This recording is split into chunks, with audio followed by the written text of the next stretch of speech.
If we woke up tomorrow and saw silver at 79 bucks, that would be where it should be on a 150-year average basis. But as Keith will tell you, it's coming out of the ground at 6 to 1, not 45 to 1. So you can argue that price is 11 or 12 times under what it should be based upon its geologic footprint in relationship with gold. I mean, all of this is theoretical, but any way you look at it, silver's time is coming. It's here. It's disappearing. The big banks are very, I think, concerned about this development where they're now being challenged by very sophisticated, wealthy players. It just seems like this might be the time that we've all been waiting for here heading into the second half of the year. See where silver ultimately ends up. Silver is beginning to emerge from the long shadow cast by gold, with increasing signs that a significant shift may be underway in the precious metals landscape. One potential catalyst: Russia's central bank. While no formal updates have been issued since last year's announcement that silver would be added to the country's precious metal reserves, traditionally dominated by gold and platinum, the recent strength in silver prices relative to gold may suggest renewed activity behind the scenes. Silver has surged to a 14-year high, and speculation is growing that new institutional buyers are quietly entering the market. Andy Schectman, CEO of Miles Franklin, notes that the resistance levels often cited for silver, 41, 42.50, or even the $50 peak seen in 1980 and 2011, are not real barriers. Those historical highs were brief, lasting only a day or two at most. According to Schectman, silver has no meaningful resistance until it breaks free entirely, opening the door for a potentially explosive move. The gold-to-silver ratio currently stands at 88, far above its historical average of around 45 to 1. While not everyone views this ratio as a precise pricing tool, Schectman argues that it offers a clear signal: silver remains significantly undervalued. If silver were priced at its historical ratio to gold, it would already be nearing $79 an ounce. From a geological standpoint, silver is even more scarce, emerging from the ground at just 6:1 relative to gold. Meanwhile, COMEX-registered silver inventories have plummeted from over 150 million ounces in 2020 to just 35 million ounces in early 2024, a 77% drop. This dramatic depletion signals tightening physical supply, suggesting that large, sophisticated buyers are quietly draining the market. As physical metal vanishes and big banks lose their grip, Schectman believes silver's breakout may finally be underway, and this time it could be unstoppable. Make sure to tune in for our expert analysis. Don't miss out on future content. Hit the subscribe button and turn on notifications to stay in the loop. Your support is greatly appreciated. Not only that, if the price goes up because they know they're accumulating it, this is what attracts everyone. People are attracted by price. Most people don't have the patience or the ability to sit and learn from guys like you and I and get out in front of it before the price moves. So when the price goes, silver is what's called inelastic, meaning it's used in industry and it's needed in industry. It can't be substituted, but it's used in such small amounts it doesn't materially affect the price. If you have a fifth of an ounce of silver in an iPhone and silver triples, it's really not going to matter that much to the ultimate price of the iPhone. You still need it. But if more and more people notice a higher price, they all start buying it, and that is what the big players do not want, where they get shut out of the global supply because everyone runs to it. The cartel has done a great job at suppressing price, but by suppressing price in a way that, with great volatility and counterintuitive to the times, it disenfranchises people. You look at all the people who bought silver during the silver squeeze that got pissed off because it didn't do what they thought it would, and that's cartel work in action, where they held it down when it really, if price discovery would have been allowed to happen without 8 banks holding the largest concentrated short position in the history of the COMEX, well, then the price would be much higher. But you can see that's now broken because the LBMA has the lowest silver float, 155 million ounces, that they've ever had, ever. That's 1 day worth of trading. And we're supposed to believe that it's a shortage of trucks and manpower why people can't get their bars for 8 weeks. As you can see, they've been caught with their pants down, and they're this close to the whole thing breaking. The masterful part of what China has done through all of this and all the BRICS nations is not gobble it too quickly, because it would have broken the system like that. Instead, they've been doing the little by little by little and pickpocketing it every way they can since you and I started talking about this 5 years ago, and it's coming to an end. And again, I do believe it is, which will ultimately signal perhaps, don't want to get out in front of my skis, but perhaps this is the beginning of the end of the manipulation of the metals market. You could argue it's almost already here with gold, but look at silver. They hit it again today and it's back up. It's barely back up, but they can't keep it down. We got futures at 39 bucks, and I don't know if you look at the so-called resistance between here and 50.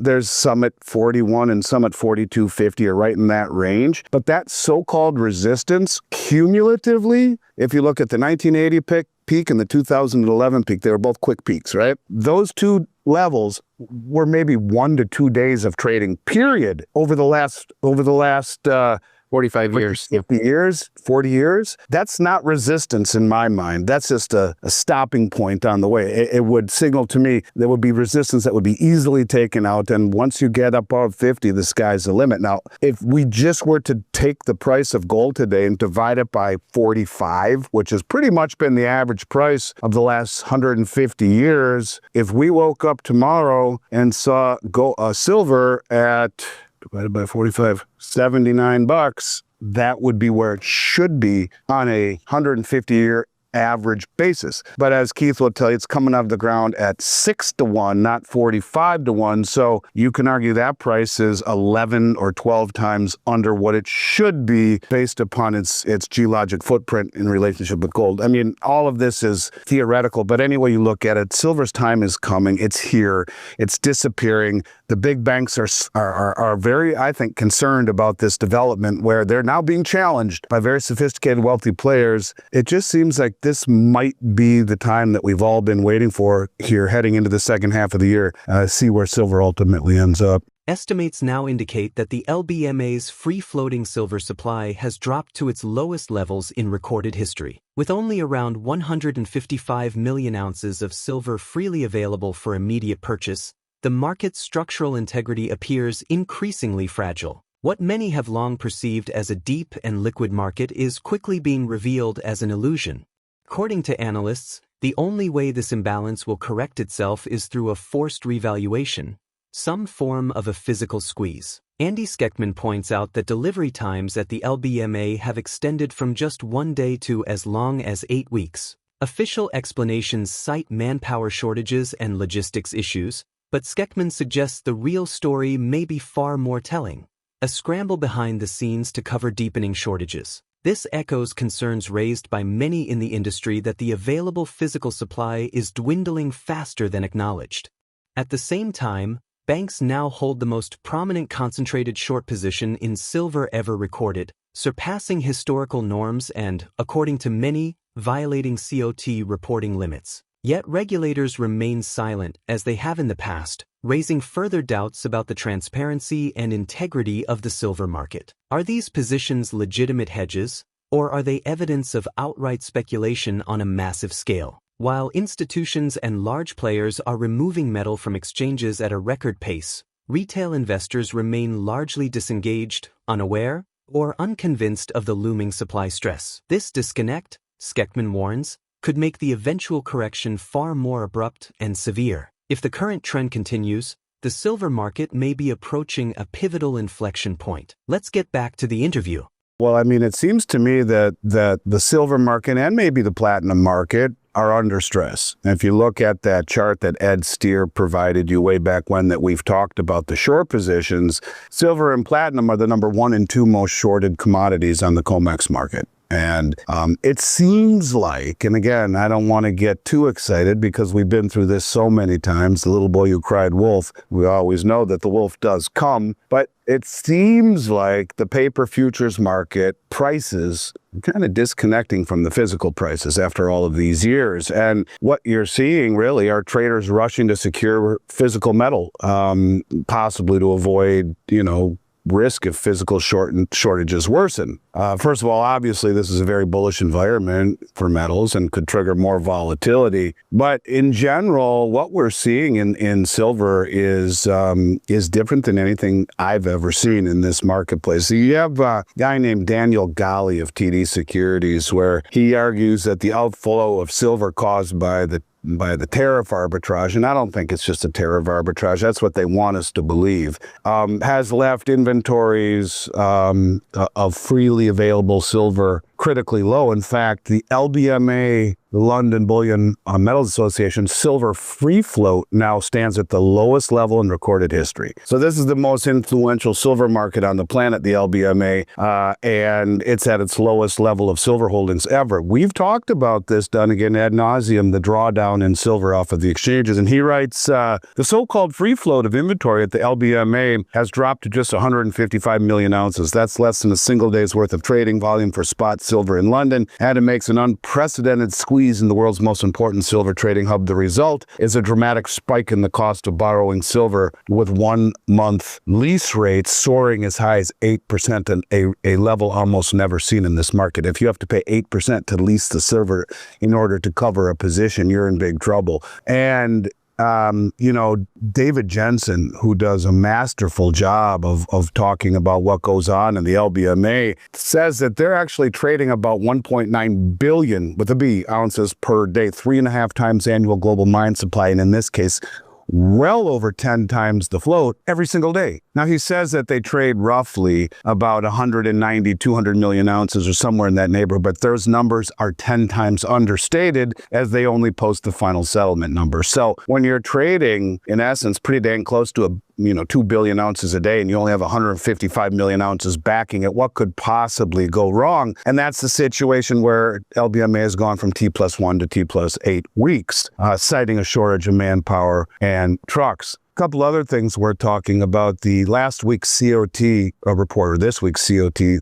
Commitment to Traders report, just came out on Tuesday. And it's interesting. It shows that the commercial banks have 79,600 contracts net short. That's about 404 million ounces. Interesting thing is that they built this short position at or around $37.50 when they dumped a whole bunch of silver short. But now silver's over $39. These traders are freaking out, and they're bleeding hard. That shows let's see here, a silver about $2.50 higher. That would be a paper price loss of pretty dang well near $1 billion in 3 days. So not only has the silver price hit its highest mark since 2011, the banks have just set a new record for the largest short position ever in the history of the COMEX market, ever. And they're underwater $1 billion in 3 days. Now, the silver EFP, which is the exchange for physical, surged by 250% in the last couple of days. What does that mean? That means that it's the cost to swap physical silver for futures has skyrocketed by 250%. This increase would signal massive stress in the silver market. It means that traders are scrambling to find any silver they can, which is in short supply on that level. And this is a major move that would typically only reflect massive tightness in the physical market or a lack of trust, and that's a scary thing. So you have skyrocketing lease rates. Lease rates are between 6 and 8%, very high. And by the way, platinum lease rates just popped up to 18%. That's extremely high. It says extreme tightness and extreme demand for physical to metal. What appears calm on the surface may be the quiet before a structural rupture. The silver market, long considered liquid and accessible, is revealing cracks that suggest a deeper scarcity and an unsustainable status quo. Inventories are vanishing, delivery delays are mounting, and major players are positioning themselves in ways that hint at an impending dislocation. Meanwhile, price discovery mechanisms remain clouded by concentrated short bets and regulatory silence.